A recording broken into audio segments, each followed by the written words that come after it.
Magandang araw ulit sa inyong lahat. Our discussion for today is regarding diode equivalent circuit. So take note, we are using three models for a certain diode.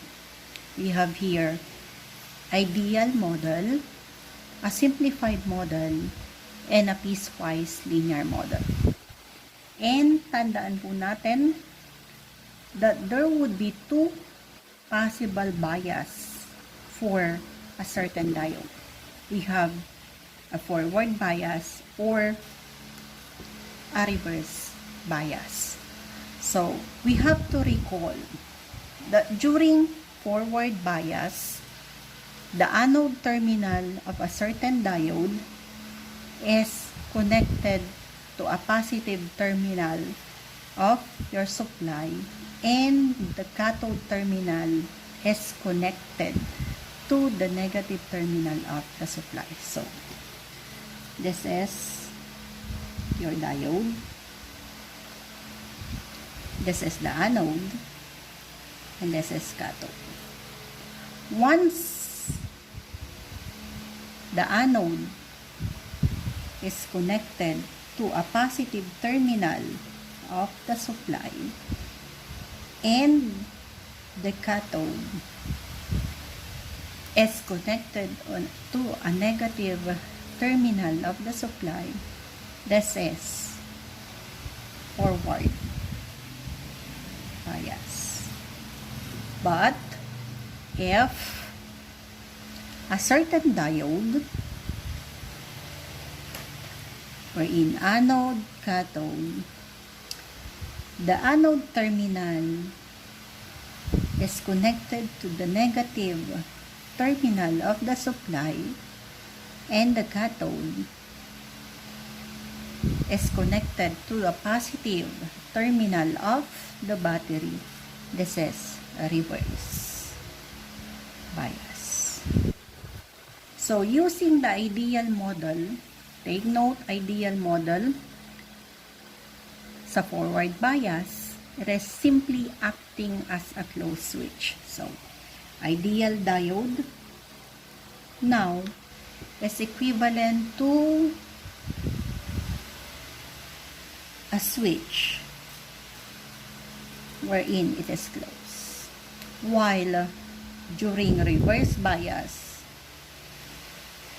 it is an open switch. Okay? And for simplified circuit, forward bias is equivalent to the knee voltage in series with the switch, which is closed.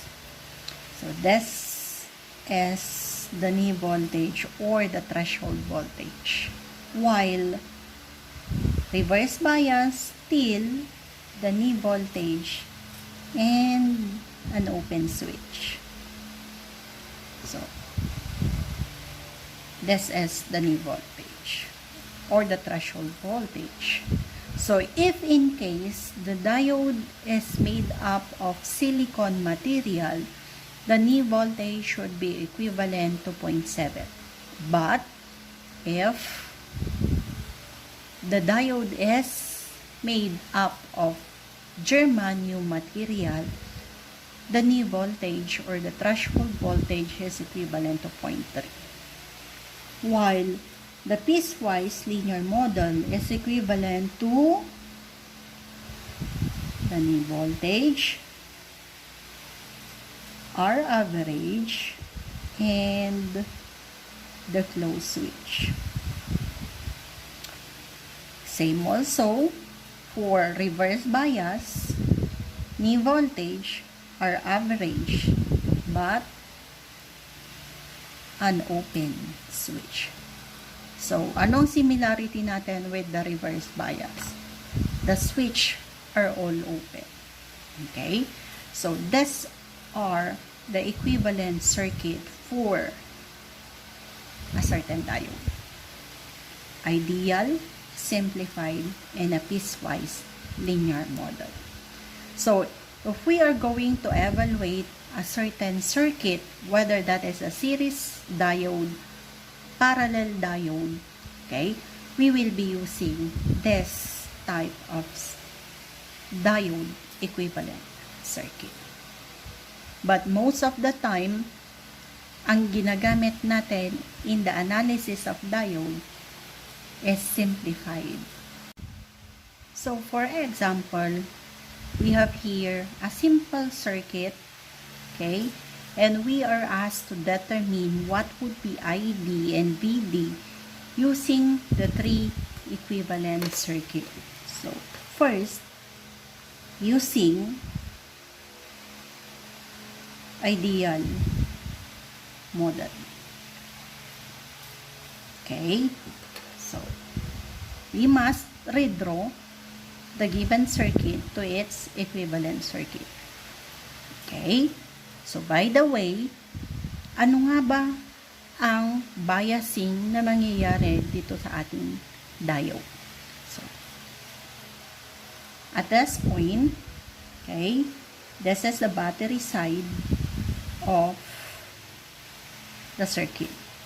And this is the positive terminal at negative terminal yan. Okay? So, what is connected to the positive side is the anode.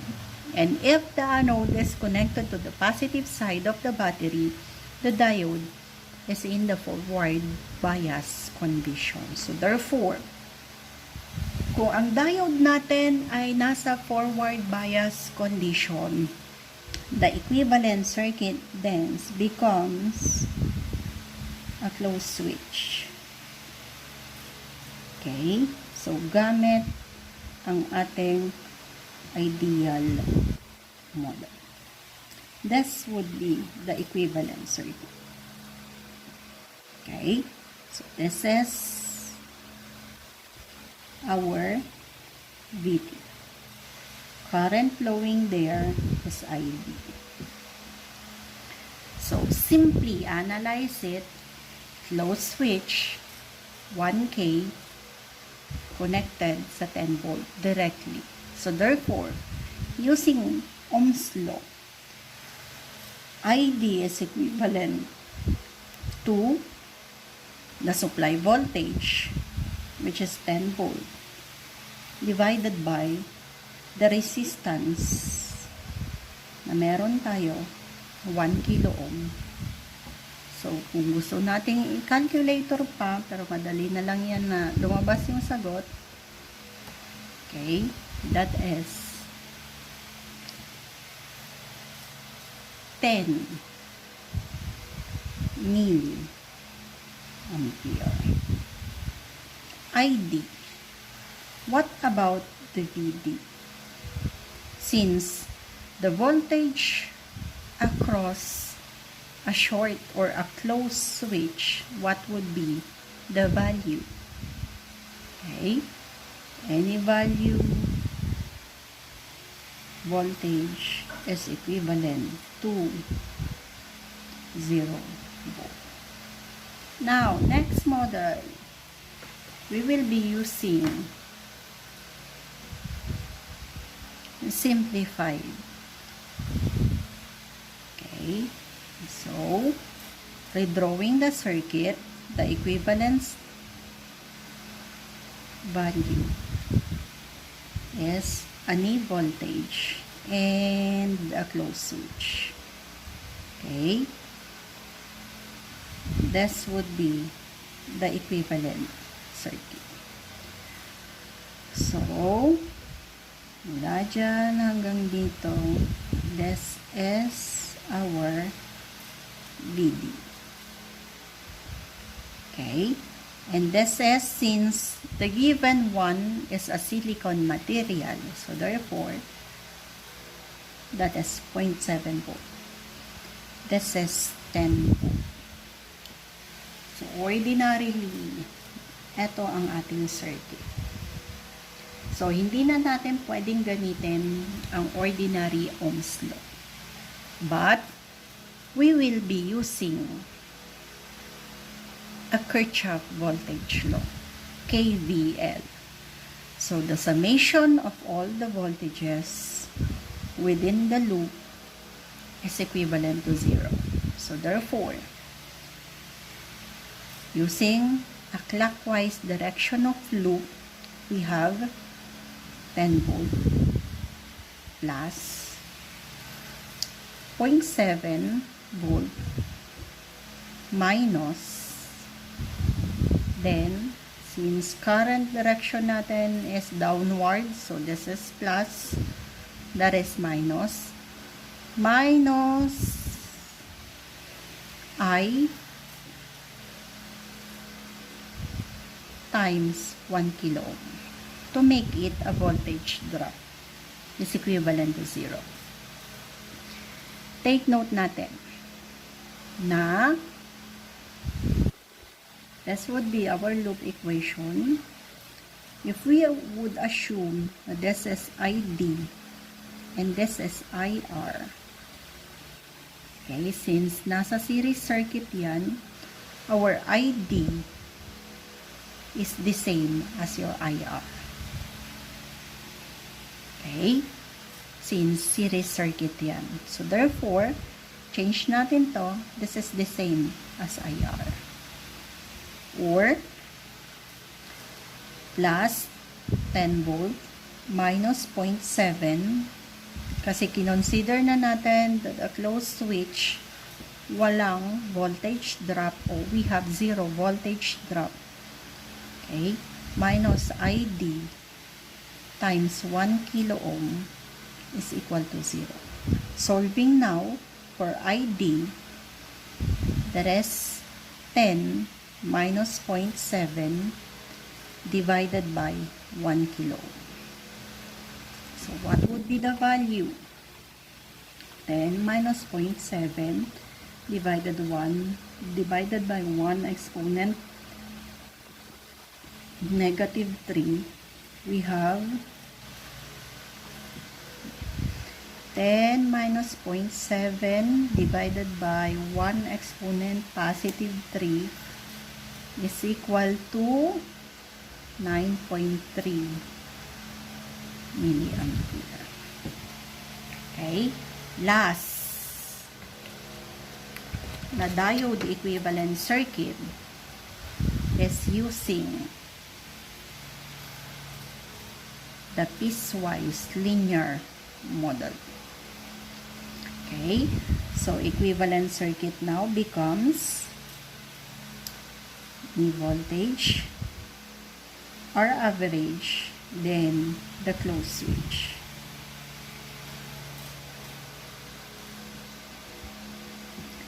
One kilo ohm. We have here 20 ohm, 0.7, then 10 volt. Okay. So, at this point, meron tayong example that is ID and that is IR. So, ganun pa rin. Kirchhoff voltage law. Okay. So, using a clockwise direction, we have 10 volt plus 0.7 volt. We have a sign of minus. Then,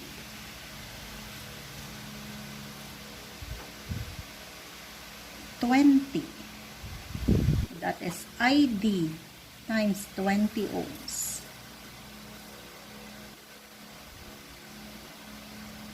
Negative ang sign, minus IR times 1 kilo is equivalent to 0. But, again, ID is equivalent to IR. Therefore, positive 10 volt minus 0.7 volt minus ID times 20 plus 1 kilo is equal to 0. Solving now for ID, we have here 10 minus 0.7 divided by 20 ohm plus 1,000 is equal to, so meron tayong 10 minus 0.7 divided by 20 plus 1,000 is equal to 9.12 milliampere.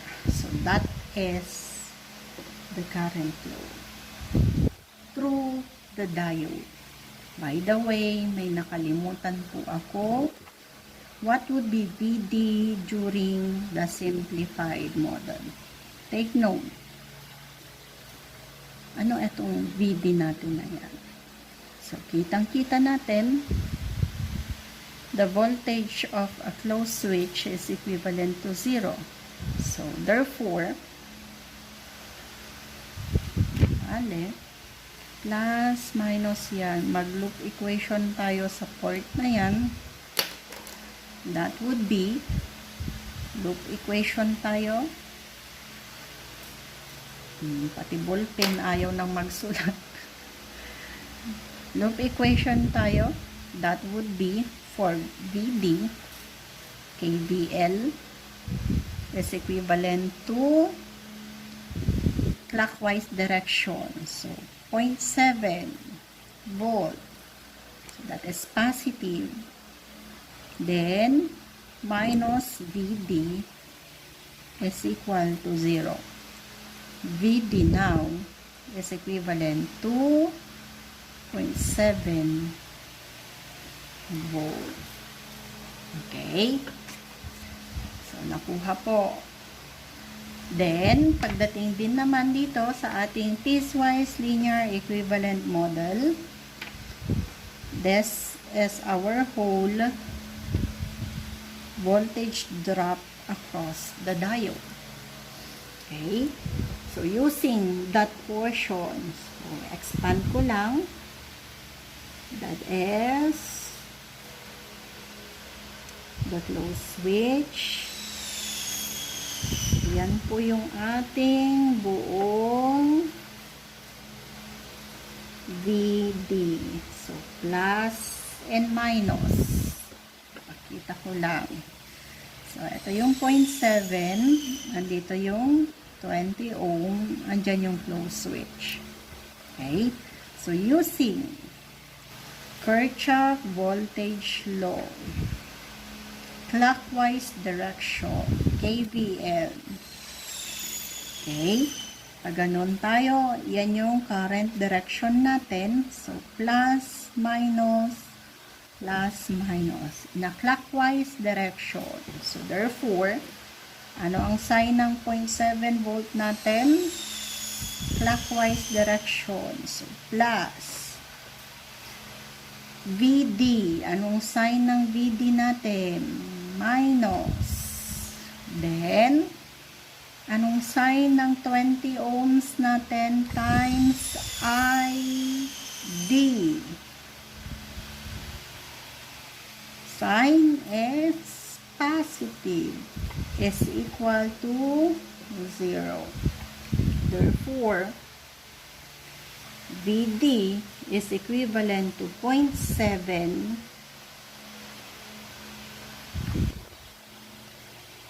plus ID, which is 9.12 milliampere times 20 ohm. What would be our VD? So, you pindot your calculator. 9.12 exponent negative 3 times 20 plus 0.7. Therefore, your VD is 0.8824.